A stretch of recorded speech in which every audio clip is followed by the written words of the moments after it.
Bismillahirrahmanirrahim. Assalamualaikum warahmatullahi wabarakatuh. Salam dan bahagia untuk kita semua. Sebelum saya menyampaikan pembahasan pada video ini tentang bagaimana menentukan nilai peluang suatu kejadian, mohon pada Anda apabila berkenan untuk memberikan like dan subscribe terhadap video yang telah saya buat ini. Baik, tujuan video ini adalah menentukan nilai suatu peluang suatu kejadian.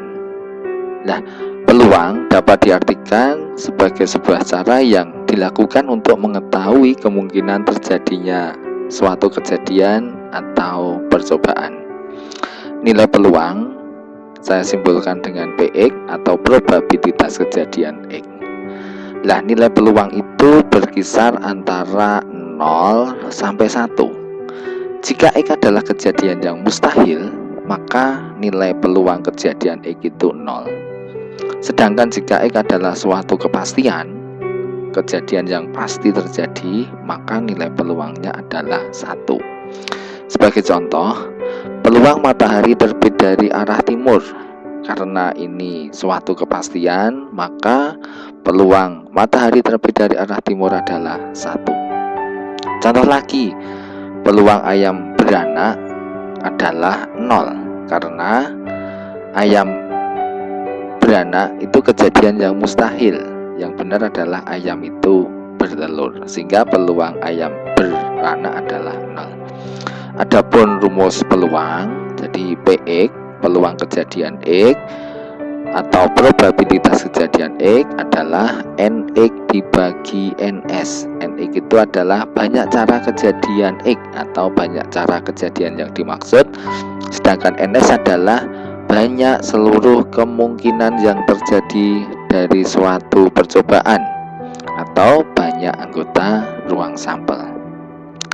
Sebagai contoh, pada percobaan mengundi sebuah dadu, peluang muncul mata dadu ganjil adalah titik-titik.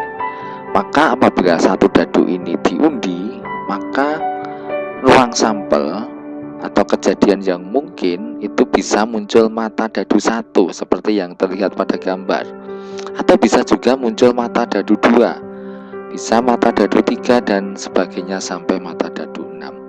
Maka apabila kejadian mengundi sebuah dadu, maka NS-nya banyak anggota ruang sampel ada 6. Kembali ke soal, dari sini pertanyaannya adalah hitung peluang muncul mata dadu ganjil. Maka dari ruang sampel ini terlihat bahwa kejadian mata dadu ganjil, ini mata dadu ganjil itu 1, 3, dan 5. Maka NX-nya adalah 3. Sehingga peluang kejadian X ini ada 3 kejadian dibagi NS-nya 6, sehingga peluang kejadian X ini 1/2 atau setengah. Ini X ini yang benar kejadian muncul mata dadu ganjil. Revisi.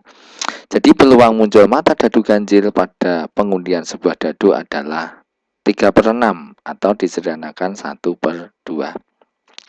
Contoh lagi, pada percobaan mengundi 2 dadu secara bersama, peluang muncul jumlah 2 mata dadu 11 adalah titik-titik. Nah, langkah yang pertama adalah kita menentukan ruang sampel. Maka dari tabel ini terlihat apabila 2 dadu diundi secara bersama, maka di antara kejadian yang mungkin adalah 1,1. Ini artinya dadu yang pertama muncul 1, dadu yang kedua muncul angka 1 juga. 1,2 ini artinya dadu yang pertama muncul 1, dadu yang kedua muncul 2. 1,3 artinya dadu yang pertama muncul 1, dadu yang kedua muncul 3, dan seterusnya sampai 6,6. Artinya apa? Dadu yang pertama muncul angka 6, dadu yang kedua juga muncul angka 6. Sehingga dari sini terlihat bahwa NS banyak kejadian yang mungkin apabila 2 dadu diundi secara bersama itu ada 36 kejadian. Kembali ke pertanyaan, hitunglah peluang muncul jumlah 2 mata dadu 11. Maka dari sini terlihat bahwa 2 dadu apabila dijumlahkan 11 yaitu ini 56 dan 65. Jadi ini dijumlahkan 11 dan 65 ini juga dijumlahkan 11. Perbedaannya ini apa? Ini dadu yang pertama muncul 5, dadu yang kedua 6. Sedangkan 65 itu dadu yang pertama muncul 6, dadu yang kedua muncul 5. Sehingga NX banyak kejadian yang dimaksud, ini ada 2 kejadian. Sehingga PX peluang kejadian X, NX dibagi NS, NX-nya 2, NS-nya tadi 36, maka peluangnya 2/36 atau disederhanakan 1/18. Peluang muncul jumlah mata dadu 11 pada percobaan pengundian 2 dadu secara bersama adalah 1/18. Demikian video yang saya buat, mudah-mudahan bermanfaat. Wassalamualaikum warahmatullahi wabarakatuh.